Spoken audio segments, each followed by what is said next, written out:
सधैँका लागि अस्थायी सारा नेपालीको मनमुटुमा बस्न सफल गायक तथा अभिनेता प्रशान्त तामाङ। दर्शकबिन चर्चित गायक तथा अभिनेता प्रशान्त तामाङको निधन भएको छ। चलचित्रकर्मी राजेश खतानीका अनुसार आज दिल्ली स्थित आफ्नै निवासमा तामाङको निधन भएको पुष्टि भएको छ। 42 वर्षको उमेरमा उनको निधन भएको हो। प्रारम्भिक जानकारी अनुसार उनको निधन हृदयघातका कारण भएको खुलेको छ। प्रशान्त तामाङ नेपाली संगीत र चलचित्र दुनियाँमा चर्चित तथा मन परेका कलाकार थिए। नेपाली भाषी गायन तामाङ गायन reality show Indian Idol season 3 का विजेता समेत हुन्।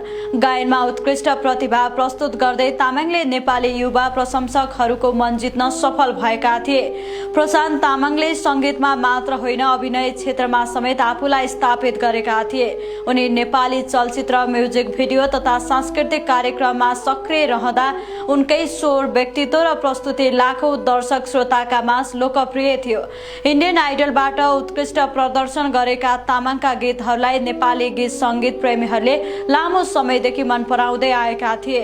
उनको निधनले गायक कलाकार समुदायमा शोकको वातावरण कायम भएको छ। साथी, सहकर्मी, संगीत प्रेमी तथा उनका अनुयायीहरूले सामाजिक सञ्जालमा श्रद्धाञ्जली तथा संवेदना व्यक्त गरिरहेका छन्।